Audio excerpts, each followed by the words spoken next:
Estimados alumnos, reciban un cordial saludo del profesor Víctor Flores Fernández, profesor del curso de Psicología, en este ciclo virtual 2019-1. Bien, ya pues estamos entrando a nuestra semana número 16. En esta semana vamos a tratar vamos a desarrollar el tema que es sobre la teoría número 16, desarrollo humano número 2. O sea, vamos a concluir las 4 últimas etapas del desarrollo humano. Ahí, en esta etapa, vamos a tratar el tema de adolescencia, adultez temprana. Bien, entonces, adolescencia, adultez temprana, adultez intermedia y finalmente la adultez tardía o senectud. Vamos a empezar entonces con el tema de la adolescencia. En torno a esta etapa de la adolescencia se han tejido muchas leyendas, muchos mitos. Generalmente hay esta idea muy generalizada de que la etapa de la adolescencia es una etapa muy conflictiva. Se señala muchas veces que es una etapa tempestuosa, borrascosa de alguna manera. Incluso dentro de los mismos padres, cuando, por ejemplo, uno en una reunión de papás, uno le dice al otro, ¿y qué edad tienen tus hijos? Y él le contesta, mi hijo es un adolescente. Dice que el padre, el otro, el compañero, el amigo, lo mira con cierta compasión. ¿Por qué? Porque dice, ahora vas a saber lo que son los problemas. Entonces, generalmente se piensa que el adolescente es contestatario, es un poco el rebelde sin causa, es un poco el incomprendido, el que se siente incomprendido. Pero en realidad son más mitos que realidades. Esto no quita que de repente en algunos hogares haya casos así, ¿no? Pero no es la regla, no es la ley. Generalmente estos problemas se dan en hogares donde los padres son de repente un poquito más autoritarios, más represivos. Y entonces ahí el adolescente comienza a reclamar espacios, más libertades. Pero no siempre, como les decía, es la regla. Muy bien, ahora entonces empecemos con el concepto de adolescencia. ¿Qué se entiende por adolescencia? La adolescencia es una etapa considerada de transición, es una etapa, digámosle así, de tránsito entre el mundo del niño al mundo del adulto. A la adolescencia se le considera una etapa de preparación, de formación. En esta etapa el adolescente va a adquirir habilidades, no solamente habilidades sociales, que les va a permitir afrontar con éxito el futuro, la adultez también, sino también va a adquirir la información importante para elegir a su carrera, ¿no? En qué quiere desempeñarse posteriormente. Ese es básicamente, por eso que algunos autores a la adolescencia la consideran como un segundo nacimiento, ¿no? ¿Por qué un segundo nacimiento? Porque el adolescente parece que despertara de un letargo en el cual el adolescente ya se vuelve más reflexivo, es mucho más reflexivo. El adolescente se abre a otros mundos, ya no está solamente el mundo de su colegio, el mundo de su hogar, ¿no? Si ya conoce otras realidades, otros amigos. Por eso se habla de un segundo nacimiento. Incluso algunos hablan que la adolescencia es una etapa de metamorfosis, de profundos cambios, cambios intelectuales, cambios físicos. Bien, entonces, esa es básicamente la adolescencia, una etapa de transición. Muy bien, y ahora vamos a estudiar a la adolescencia en sus 3 dimensiones. Acuérdense lo que habíamos señalado en la clase anterior.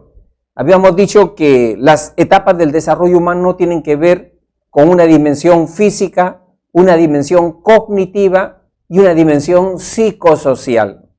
Entonces, ahora vamos a ver a la adolescencia justamente en esas tres dimensiones. Empezamos entonces con la dimensión física. Entonces, decíamos que en la etapa de la adolescencia, que va desde los 12 hasta los 19 años de edad, hay un estadio, ¿no? Ese estadio donde se van produciendo cambios, transformaciones de carácter físico. A ese estadio, que dura más o menos 2 años y medio, un promedio, se le conoce con el nombre de la pubertad. La pubertad es un estadio en donde tiene características típicas. ¿Cuál es la característica típica? Cuando ya podemos decir que ese niño ya ingresó a la pubertad. La característica típica es que ya inicia la capacidad reproductiva. Es decir, ese niño ya comienza con el proceso de espermatogénesis, la producción de espermatozoides. Esa niña ya empieza con la primera menstruación. Ya eso es un indicador, entonces, del inicio de la pubertad. El otro indicador característico de la pubertad es el crecimiento, el famoso estirón. O sea, cuando era niño, medía ¿cuánto? Pues 1,20 m, 1,10 m, pero cuando entra la pubertad da su famoso estirón y los chicos ya se vuelven delgados, altos, flacos, medios escuálidos, así. Entonces ya esa es la pubertad básicamente. Y la pubertad, también otra característica que hemos visto es que la pubertad se adelanta en el caso de las chicas. La pubertad, en el caso de las chicas, incluso les está dando a los 10 años. Se han dado casos excepcionales en donde la pubertad en las chicas, incluso a los 9 años. O sea, a los 9 años hay algunas niñas que han iniciado ya su periodo de menstruación. O sea, en cambio, en el caso de los varones, la pubertad a veces está empezando a los 12, 13 años. En ese sentido, pues, la pubertad se adelanta en el caso de las chicas, ¿no? Bien, justamente en el aspecto físico hay que distinguir, ¿no?, las características sexuales, tanto primarias como secundarias. ¿Cuáles son las características sexuales primarias? Se refiere a esos cambios hormonales, fisiológicos, anatómicos, que tienen que ver con el aparato reproductor femenino y masculino. A eso llamamos características sexuales primarias.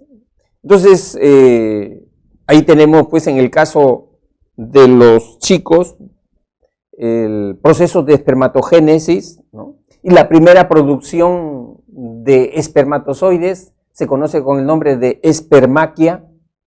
Y la espermaquia se da en los adolescentes básicamente en este fenómeno que se conoce de manera muy común, frecuente, los famosos sueños húmedos que tienen los adolescentes. En el caso de las chicas, la característica sexual primaria tiene que ver entonces con la menstruación, la primera menstruación que se presenta en el caso de las chicas, donde presenta ya la producción de las hormonas, la progesterona, los estrógenos, empiezan la producción justamente ahí. La primera menstruación, la menarquía, ¿no?, tiene que ver justamente con eso. Luego tenemos las características sexuales secundarias. Y las características sexuales secundarias se refieren a aquellos cambios anatómicos que permiten diferenciar el cuerpo de una chica del cuerpo de un chico. Vamos a ver cuáles son esas características sexuales secundarias. Miren, antes que el niño ingrese a la pubertad, el cuerpo de un niño del cuerpo de una niña no se distinguen, casi son parecidos. O sea, a una niña tú le pones, por ejemplo, un pantalón jean, una camisita, recoges su cabello, le pones una gorrita, un lindo niño. A un niño le haces ciertas adaptaciones, le pones una faldita, una linda niña. O sea, no hay mucha diferencia físicamente, anatómicamente en el cuerpo de ambos. En cambio, cuando se presenta la pubertad, las diferencias ya son marcadas. ¿Qué aparece allí? En el caso de las chicas, vemos, por ejemplo, el ensanchamiento de las caderas, vemos la aparición de los senos. Ahí vemos, por ejemplo, que las chicas comienzan a su cuerpo a asumir formas contorneadas, sinuosas. Es decir, por ejemplo, sus piernas de las chicas comienzan a ser más redondas. Entonces, esas son características sexuales secundarias. Y en el caso de los chicos, ya también conocidos estos cambios, los hombros de los chicos se ensanchan, las caderas se estrechan, y muchas veces el chico tiene la forma de su cuerpo de un triángulo invertido. Aparecen, ¿qué cosa? Algunos pectorales, ¿no?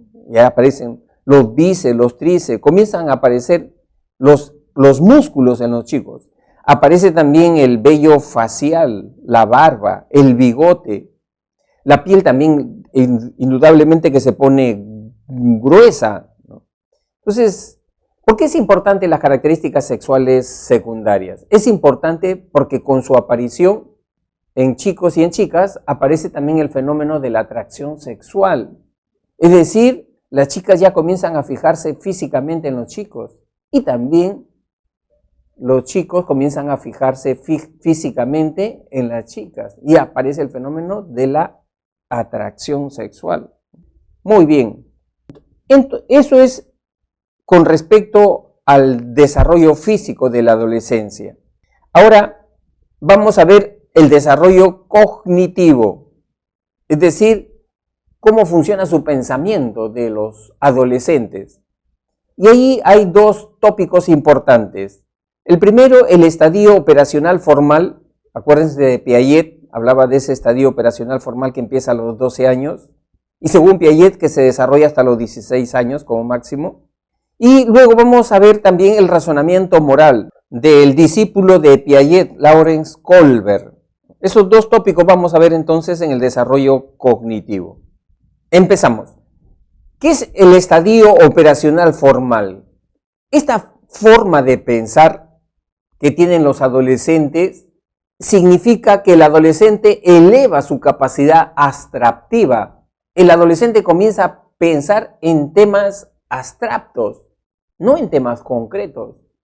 Como que, por ejemplo, comienza a pensar en su futuro, comienza a pensar qué cosa me va a pasar a mí si yo escojo esta carrera, en dónde voy a trabajar más adelante o dónde me gustaría trabajar. Esos son los temas que comienza a interesarse el adolescente.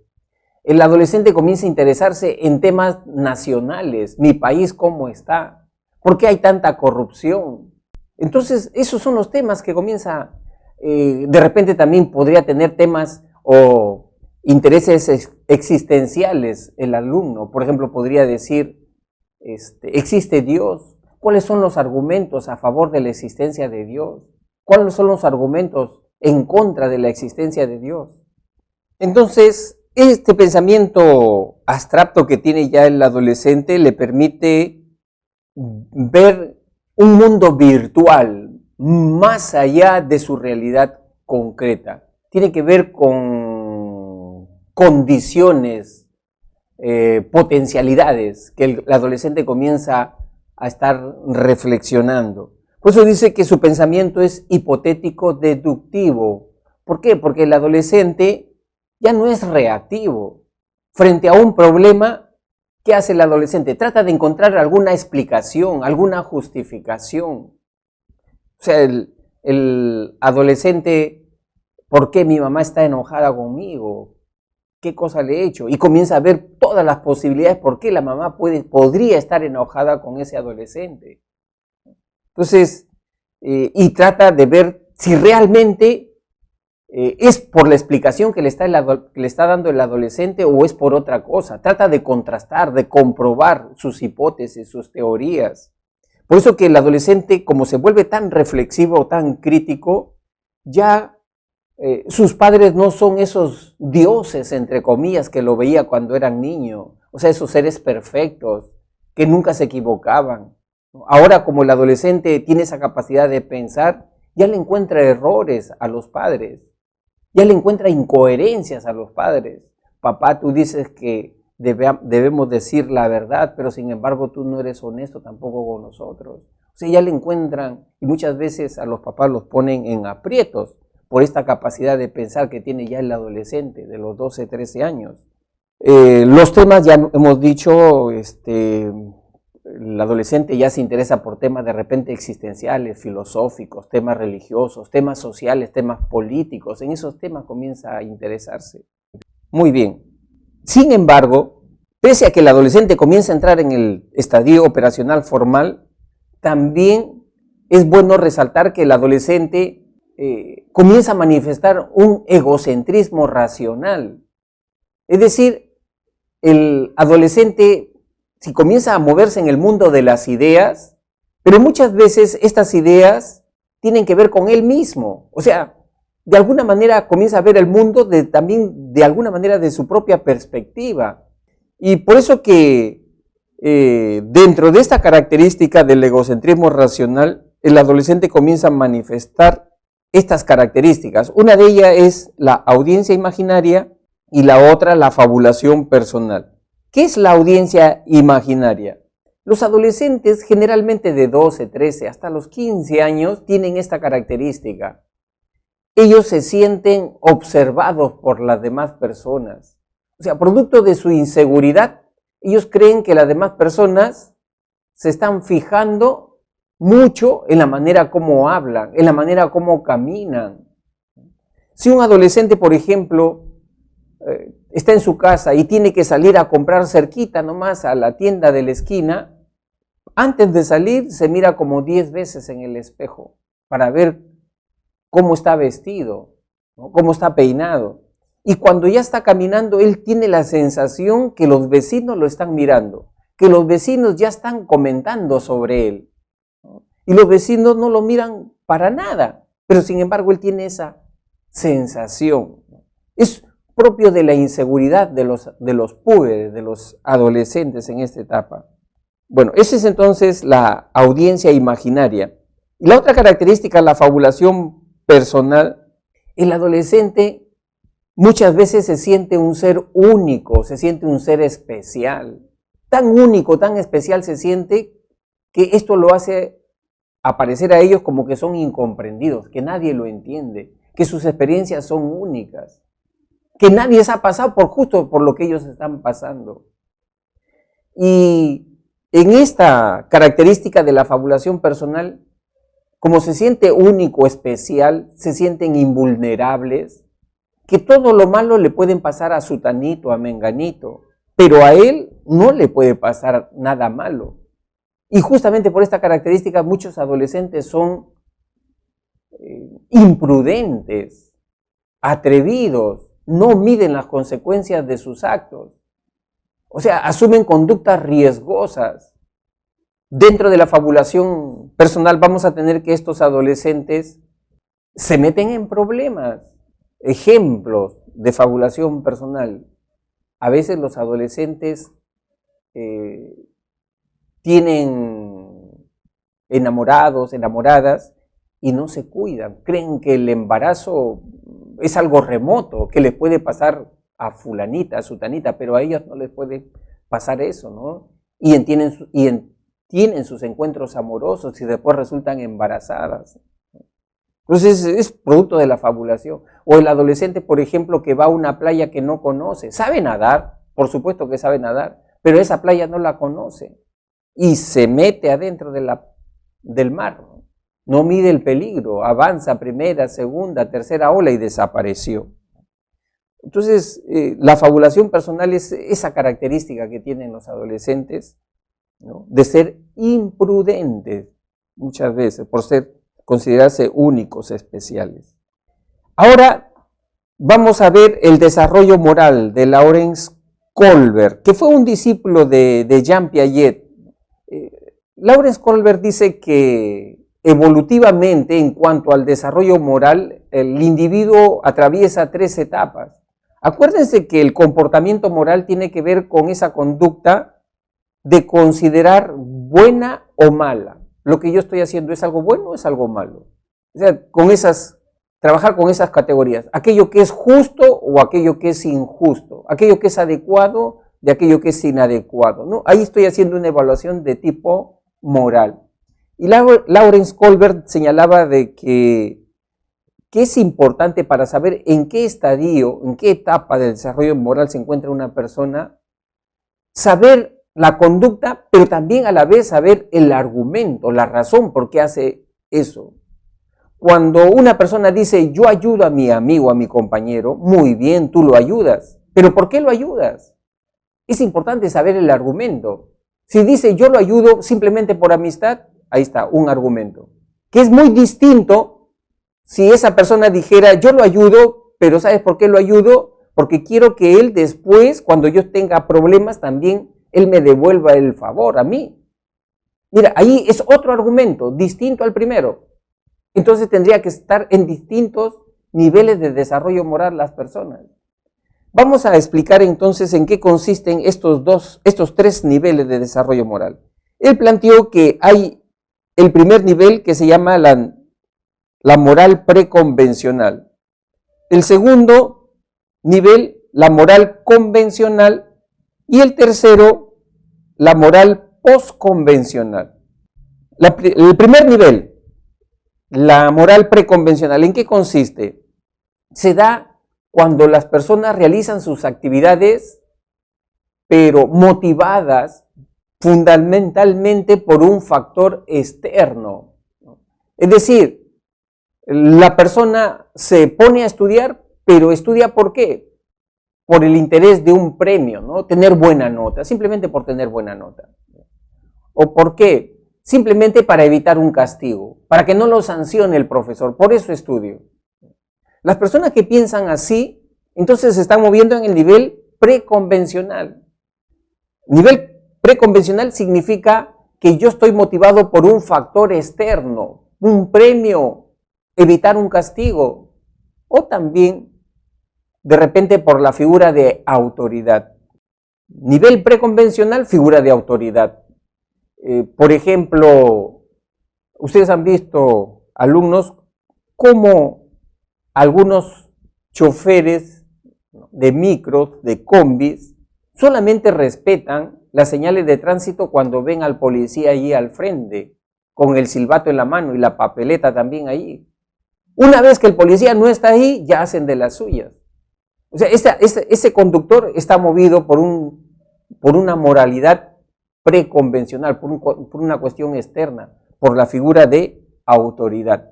Y generalmente, ¿quiénes están ahí? Los niños, pues generalmente los niños razonan así, piensan así, se mueven así, generalmente. Pero también es cierto, no solamente los niños, hay personas adultas que también razonan así. Tú has escuchado seguramente a alguna persona adulta que dice, yo lo hago, pero ¿cuánto hay?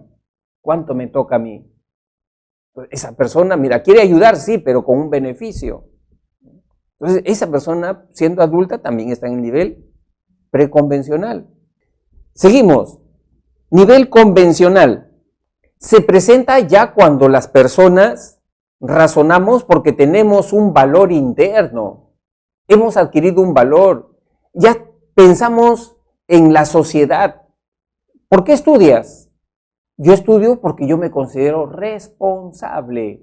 Soy un alumno responsable y por eso yo estudio. El alumno que está pensando de esa manera ya tiene un valor internalizado. ¿Por qué estudia? Porque quiero ser un buen estudiante, pues. Por eso estudio, quiero ser un buen estudiante. O sea, ya cumple con las expectativas del grupo, de la sociedad. Entonces, esa persona ya se está moviendo en el nivel convencional. El mismo nombre lo dice, convención. O sea, las personas son conscientes de que tienen que respetar una convención, un acuerdo, tienen que respetar una norma de la sociedad. Ese es el nivel ya convencional. Y generalmente, ¿quiénes están acá ya? Los adolescentes, ¿no? Los adolescentes están en este nivel. Luego tenemos el nivel postconvencional. En este nivel se presenta cuando las personas razonan basados ya en un principio ético universal. Y generalmente podemos darnos cuenta que las personas razonan con este principio cuando sus valores entran en conflicto. Ahí nos damos cuenta, a ver si se maneja por un principio ético universal. Ejemplo, vas a una bodega, compras un producto y la dependiente, en vez de entregarte el vuelto correctamente, se equivoca y te entrega de más. ¿Qué haces frente a eso? ¿Lo devuelves o te quedas con lo que te ha entregado de más? Ahí te hace un conflicto. ¿Y qué pasa si de repente en ese momento uno está pasando a premios económicos y te entregaron de más, se equivocó, ¿no? Ni si cuenta se dio la dependiente, y estás con problemas económicos, ¿lo devuelves? Entonces ahí se te presenta un dilema, ¿no? Si tú te riges por un principio ético, la honestidad, la integridad, bajo cualquier circunstancia, así yo necesite dinero, pero primero es la integridad de la persona, entonces ya esa persona, si razona así, ya se está moviendo en el nivel postconvencional. Las personas tienen conciencia. O sea, las personas ya tienen no tienen moral, tienen ética. Esas personas son personas éticas. Es un nivel de desarrollo mucho mayor. Qué difícil es llegar a este nivel, pero es un nivel superior, pues, de desarrollo. Y eso es lo que queremos, personas que se muevan dentro ya de este nivel, que no estén pensando en su conveniencia cuando asumen a un cargo público, sino estén pensando en el bien común, que no estén pensando en la quincena, en el sueldo de mes, como ahora se piensa muchas veces. Ahora, también es importante señalar acá que como Colbert fue un discípulo de Piaget, Piaget también ya había estudiado estos temas, pero no lo había desarrollado. Y Piaget, por ejemplo, a la moral preconvencional de Colbert le llama heteronimia, ¿no? O sea, movido por un factor externo. Y a la moralidad postconvencional de Colbert, Piaget le llama autonomía. Ese es el mejor término que le pone Piaget, autonomía. Bien, ahora seguimos, estamos en el tema de adolescencia. El aspecto que nos toca ahora es el aspecto psicosocial, o la dimensión psicosocial. Y para estudiar la dimensión psicosocial del adolescente regresamos nuevamente a los aportes de Erik Erikson.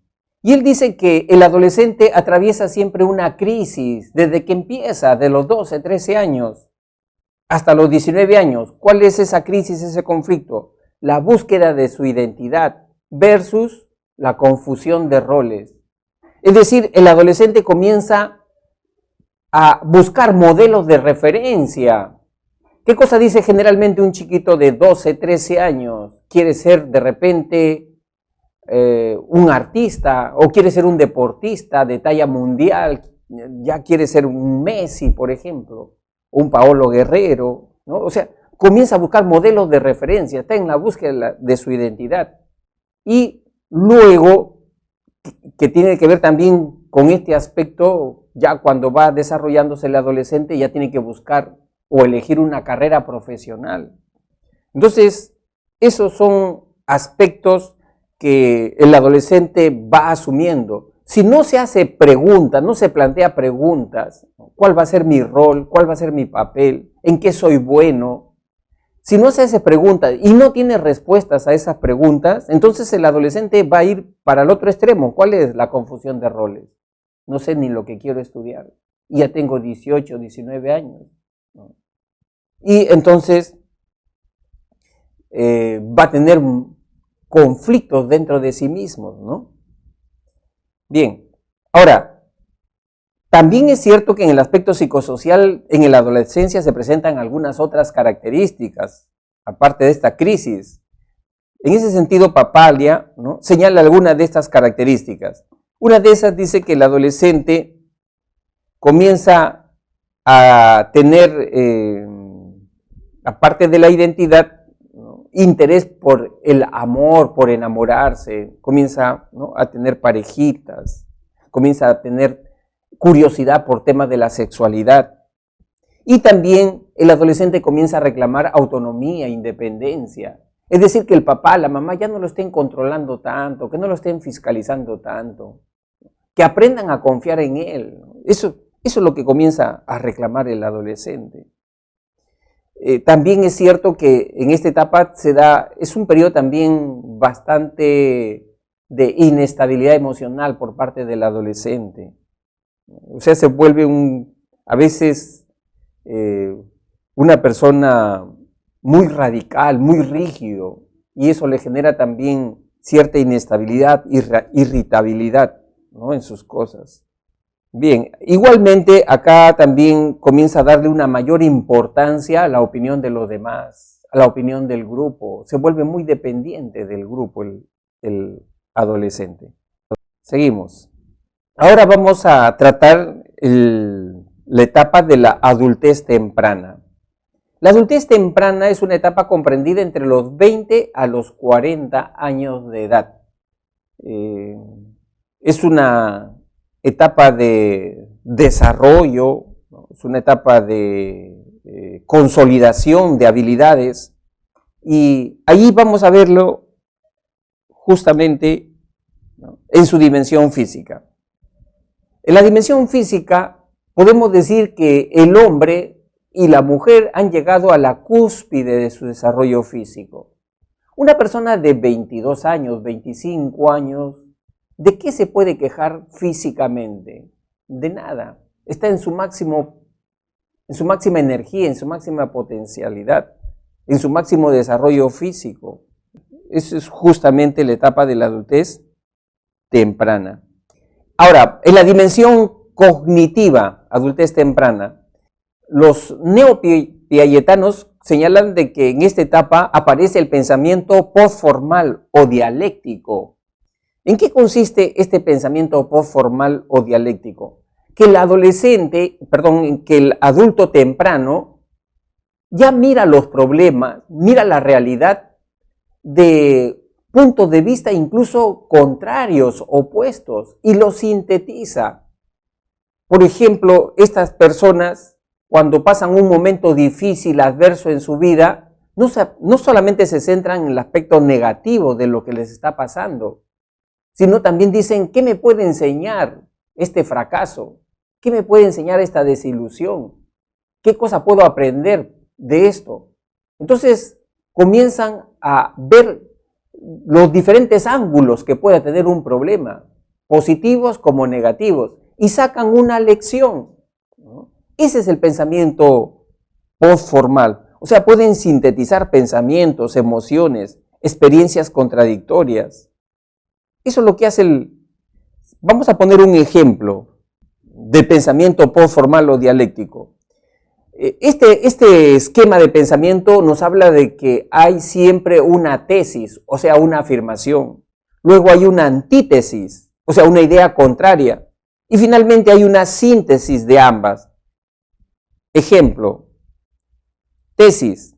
Lo mejor es ser siempre sincero con las personas. Muy bien. ¿Cuál sería la antítesis? La antítesis sería, pero a veces la sinceridad puede herir sentimientos en algunas personas cuando es muy sincero, muy directo. La síntesis, cuando resumen ambas posiciones. La sinceridad es deseable en las relaciones humanas porque fomenta la confianza y el acercamiento entre las personas, pero a veces entra en conflicto con el respeto hacia las demás. Por ejemplo, a veces de repente es conveniente decir mentiras piadosas. No estás tan grave, tienes que luchar. Qué bonita se te ve. Bueno, así. Y acá les he preparado algunos ejemplos. Mira, con el pensamiento postformal o dialéctico puedes entender incluso paradojas que nos da la vida. El pensamiento postformal o dialéctico es un pensamiento más complejo, más complejo. O sea, una persona puede entender paradojas. El pensamiento postformal me permite a mí entender contradicciones, paradojas, porque utilizo muchas veces para pensar no solamente la lógica, sino también utilizo mi experiencia. A ver, te propongo estas paradojas para ver cómo las entiendes tú, pero acuérdate, tú las vas a entender si también aplicas no solamente la lógica, sino tu propia experiencia. Dice, el corazón tiene razones que la razón no entiende. El corazón tiene razones que la razón no entiende. ¿Cómo le entenderías tú esa frase? Parece contradictoria, pero tú le puedes encontrar un sentido.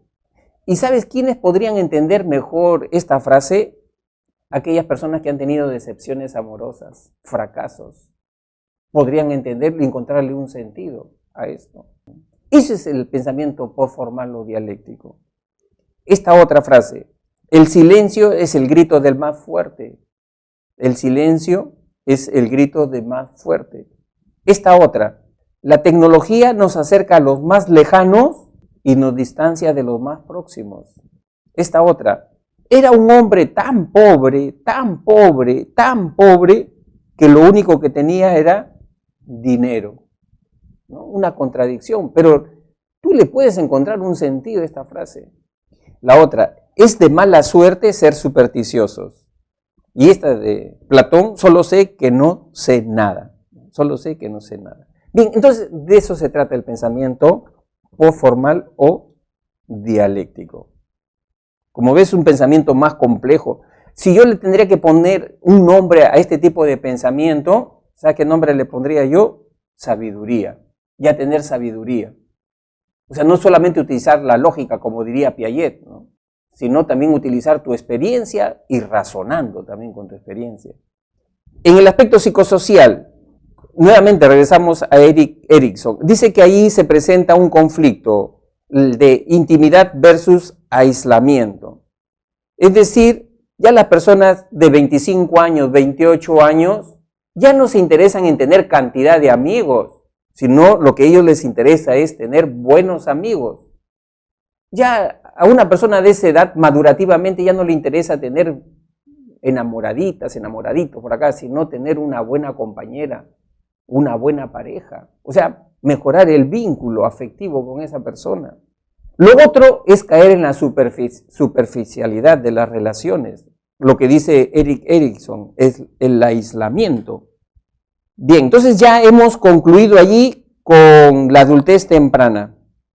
Ahora entramos a la adultez intermedia.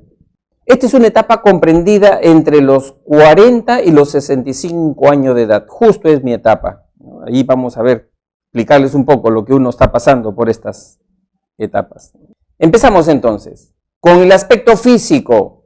¿Qué cosa tenemos ahí? Ahí ya en el aspecto físico comienza a manifestarse una disminución de la agudeza sensorial. Nos falla ya la vista, ¿no? El oído también, tienen que hablarnos un poquito más fuerte. Ya no tenemos esa consistencia para correr. Entonces hay problemas con la coordinación muscular. Y acá, en el aspecto físico, se presenta el famoso climaterio masculino y climaterio femenino.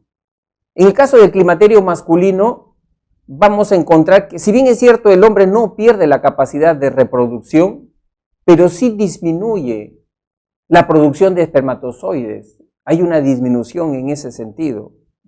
Igual la potencia sexual también igual disminuye. En el caso de la mujer, ahí sí, la mujer sí se suspende la capacidad reproductiva. Y muchas veces, tanto hombres como mujeres pasamos por esta etapa con algunos problemas, ¿no? Algunas mujeres se sienten, por ejemplo, que van perdiendo la sensualidad, ¿no? El hombre se siente que va perdiendo la virilidad, ¿no? Y algunos se acomplejan frente a esto y asumen conductas contrarias a esto. Un hombre ya de 60 años se pone jovencito, se viste como chiquillo, se pinta el cabello y todo lo demás. Entonces, es producto de estas etapas, ¿no?, que estamos pasando. Bien, en el aspecto cognitivo, acá se da ya la cúspide del desarrollo cognitivo. Es decir, en esta etapa funciona muy bien nuestra memoria, funciona bien nuestra inteligencia. Las personas nos volvemos creativos, nos volvemos productivos en esta etapa. Es el máximo desarrollo, ¿no?, tanto intelectual, profesionalmente, laboralmente, ¿no?, en esta etapa. Y en el aspecto psicosocial, ahí tenemos nuevamente Erik Erikson, nos habla de que nosotros pasamos por este conflicto de generatividad versus estancamiento. ¿Qué cosa significa generatividad? Significa que tenemos una voluntad por trascender, por aportar en favor de nuestra familia, en favor de nuestra comunidad, de la zona donde nosotros vivimos, en favor de nuestro país. O sea, queremos aportar, ¿no?, para el bien de la sociedad. Como profesor me interesaré en de repente escribir un libro, ¿no?, para que sepan las nuevas generaciones de jóvenes psicólogos sobre mi experiencia, ¿no?, o sobre los temas que a mí me interesan como psicólogo. O sea, si yo soy un padre de familia que estoy en mi barrio, en mi casa, me interesaré de repente por organizar a los vecinos para mejorar mi parque, ¿no? Esa es generatividad. O si yo soy religioso, asisto a misa, hago grupos para orientar a los matrimonios jóvenes en mi parroquia, en mi iglesia. Eso es generatividad. En cambio, lo otro, ¿no?, cuando las personas no atinan a trascender, viven dentro de su círculo vicioso, entonces eso se llama estancamiento, ¿no? Eso se llama estancamiento, ¿no? O sea, no saben qué hacer con su vida, ¿no? O sea, solamente viven una rutina. Y finalmente, la adultez tardía o senectud. Esta etapa empieza a partir de los 65 años para adelante. ¿Qué cosa tenemos allí? En el aspecto físico, ahí sí ya vamos a encontrar un franco deterioro de la capacidad física, la agudeza física, ¿no? O sea, ya ahí la vista nos falla, nos vienen problemas visuales, cataratas, glaucoma, nos vienen todos esos males. En sordera tenemos que usar de repente un poquito audífonos, pero eso tampoco no es una fatalidad. O sea, eso también depende del estilo de vida que ha tenido uno cuando ha sido joven, adulto. Pero sí, de hecho, nos comienzan a acechar las enfermedades. O sea, empiezan a aparecer enfermedades que se van haciendo crónicas, ¿no? Ahí, si uno no se cuida bien, de repente aparece la diabetes también. Aparece la artrosis, la artritis. Y también aparece estas enfermedades que también están siendo como un azote para nosotros. No digo nosotros todavía, porque todavía me falta, pero para los ancianos de 75 años, ¿no?, el Parkinson, el Alzheimer, ¿no? Se piensa, por ejemplo, y hay algunas estadísticas que dicen que aquellos ancianos mayores de 75 años, más o menos en un 50% comienzan a padecer ya de Alzheimer. Entonces, hay que cuidar este aspecto, ¿no?, del desarrollo físico. En el desarrollo cognitivo, ¿qué tenemos ahí? Dos características: incremento de la inteligencia cristalizada y deterioro de la memoria de corto plazo. ¿Qué es la inteligencia cristalizada? La inteligencia cristalizada tiene que ver con esa capacidad para resolver problemas en base a conocimientos, en base a experiencias, información. O sea, el anciano muchas veces tiene templanza para resolver un problema y lo resuelve con inteligencia. De repente en casa hay una enfermedad o de repente la nieta salió embarazada, el papá se desespera, el abuelo no tanto. Entonces, ¿por qué? Porque el abuelo tiene experiencia. Ve el lado positivo de repente también de la situación. Inteligencia cristalizada tiene que ver también lógicamente con la sabiduría. ¿Qué cosa es la memoria de corto plazo? La memoria de corto plazo es aquella que nos permite retener información de hace 30 segundos atrás. En el caso del anciano comienza a fallarle la memoria de corto plazo. El anciano, por ejemplo, a veces está buscando la llave y la llave la tiene en la mano. O el anciano, por ejemplo, está en su cuarto, está en su cocina, sale a la sala, se planta en la sala, mira al techo, ¿a qué vine? ¿Qué cosa tenía que hacer? O sea, hace 30 segundos atrás sabía lo que tenía que hacer. Pasó los 30 segundos, se olvidó. O está conversando con la nieta y en eso se pierde la conversación. ¿Qué te estaba diciendo, mijita? Fallas en la memoria de corto plazo. Sin embargo, hay que reconocer que los ancianos, su memoria de largo plazo está nítida. Incluso en algunos ancianos la memoria de largo plazo se vuelve destacada, ¿no? Recuerda todas las experiencias del pasado con nitidez, con mucha nitidez. Y finalmente, en el aspecto psicosocial. En el aspecto psicosocial, nuevamente, Erikson, el conflicto que tiene que resolver el anciano es el de integridad versus desesperación. Es decir, que ya una persona de 65, 70 años siempre generalmente hacen evaluaciones de su propia vida. ¿Cómo fue mi vida? ¿Fue satisfactoria? ¿Fue productiva? Y si el anciano tiene un balance positivo de su vida, asume bien su vejez, ¿no? En cambio, si el anciano tiene un balance negativo de su vida, entonces ahí empiezan, ¿no?, esos ancianos renegones, ¿no?, esos ancianos inconformes, esos ancianos críticos, ¿no?, o esos ancianos de querer volver a la juventud nuevamente. Entonces, que eso le llamó Erik Erikson la desesperación, ¿no?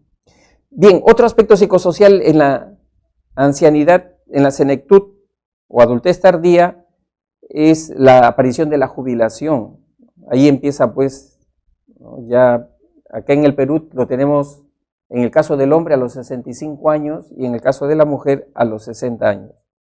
Y otra característica, aparición del famoso, la metáfora del nido vacío, o sea, donde en el hogar donde antes pues era una familia numerosa con los hijos allí, ¿no?, los niños, en la vejez se quedan ya solamente la esposa y el esposo, los hijos ya partieron, ¿no?, ya han formado otro hogar. Entonces ese es el famoso nido vacío. Muy bien, pues, estimados alumnos, hasta acá hemos concluido con la teoría 16. Bien, ahora vamos a hacer la práctica. Muy bien, pues, estimados alumnos, hemos concluido entonces con la teoría número 16 sobre desarrollo humano número 2. Ahora vamos a empezar nuestra práctica. Pregunta número 1. Dice así: señale lo correcto en relación a las características de la adultez temprana. Enunciado 1. Le gusta ir contra las reglas para hacer lo que quieren. Más o menos te está orientando más este enunciado con la adolescencia, más que básicamente tiene que ver con la adolescencia. No sería en todo caso. Enunciado 2. Se sienten llenos de energía para hacer muchas actividades en el día. Esto podría ser. Este es porque recuerden que la adultez temprana tiene que ver con vitalidad. Ahí es donde uno tiene mayor vitalidad. Entonces podría ser el enunciado 2. Enunciado 3. Tienen interés por transmitir sus conocimientos a los jóvenes y no pueden sentirse estancados. No, esto es ya adultez intermedia, no es adultez temprana. Enunciado 4. Experimentan el conflicto de asumir compromisos de parejas duraderas o quedarse solos. Claro, el conflicto de intimidad versus el de aislamiento. Este es enunciado 4. Enunciado 5. Usan su experiencia acumulada para solucionar problemas. Eso se da en todas las etapas, ¿no? Esto se da en todas las etapas, no es típico de la etapa de la adultez temprana. Por lo tanto, en la número 1, la alternativa correcta es la E. Enunciado 2 y enunciado 4. Pregunta número 2. Sofía tiene 12 años y está preocupada porque sus compañeras ya están experimentando ciertos cambios en su cuerpo, como el crecimiento de los senos y las caderas. Incluso ya está menstruando y ella no. Su mamá le dice que no se preocupe, que cada organismo tiene su propio ritmo de desarrollo. Del caso anterior podemos deducir que es un caso de retraso en el desarrollo que debe de tratar con un especialista. Podría ser, pero podría haber otra alternativa que se ajuste mejor a esto. B. Sofía aún no experimenta los cambios físicos secundarios propios de su etapa. Esta también, claro, características sexuales secundarias, la B. La C, a ver, las compañeras de Sofía ya han experimentado los cambios físicos primarios, evidentemente que sí, ¿no? Ya ha señalado que sí. También podría ser, enunciado D, Sofía tiene problemas hormonales que le impiden, no dice nada sobre eso. O sea, claro, se asume que podría deberse a ello, ¿no? En realidad la pregunta la veo un poquito bastante ambigua. Enunciado E, Sofía se ha saltado la pubertad y posiblemente no pase por esos cambios. Eso es imposible, porque ese es un desarrollo universal. Bueno, dentro de todos estos aspectos, la que más calza realmente con el enunciado vendría a ser la B. Sofía aún no experimenta los cambios físicos secundarios propios de su edad. Y no solamente cambios secundarios, ¿no? Sino también incluso primarios, ¿no? Porque dice que todavía no menstrua, ¿no? Y ese es un cambio de una característica sexual primaria. Entonces tenemos la B. Pregunta 3.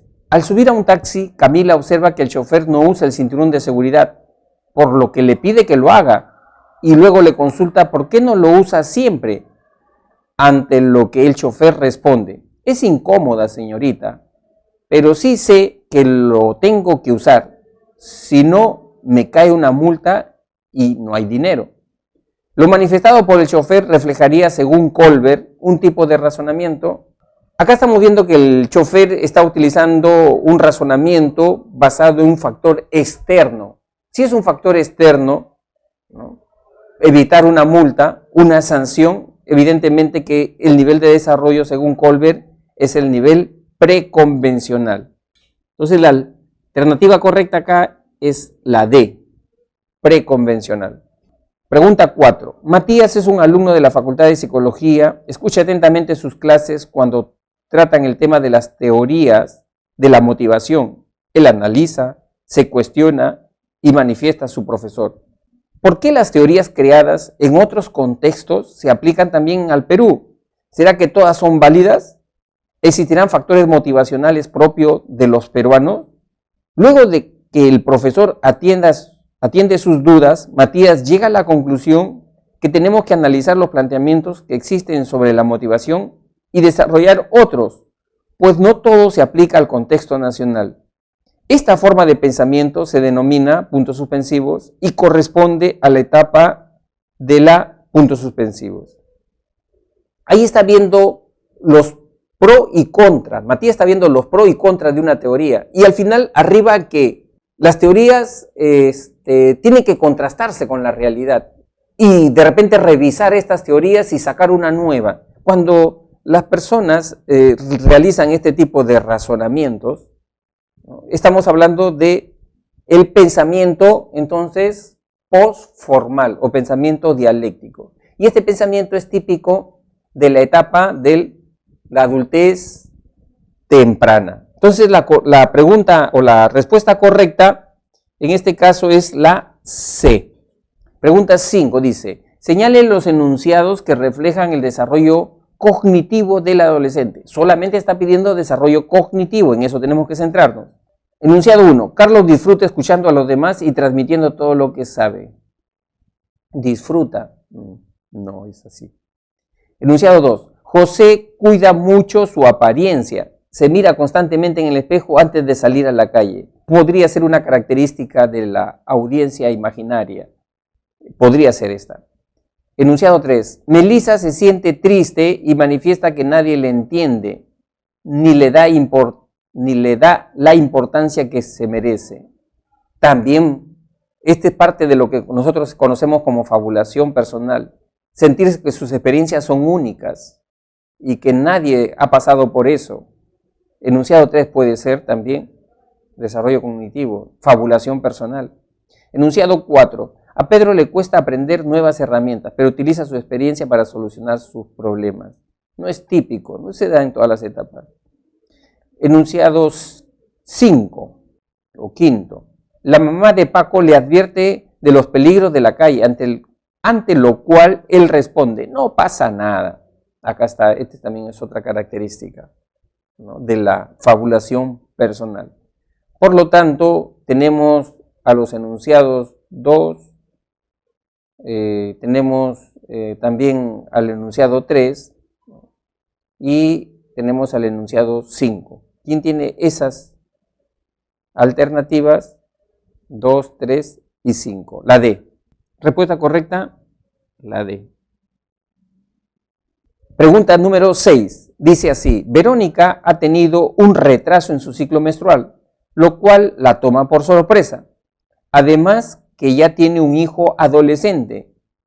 Y ahí nos estamos orientando. Si ya tiene un hijo adolescente, ya de repente estamos ante la etapa de la adultez intermedia. Y no esperaba tener más. Sin embargo, se emociona y va al médico para hacerse un test del embarazo.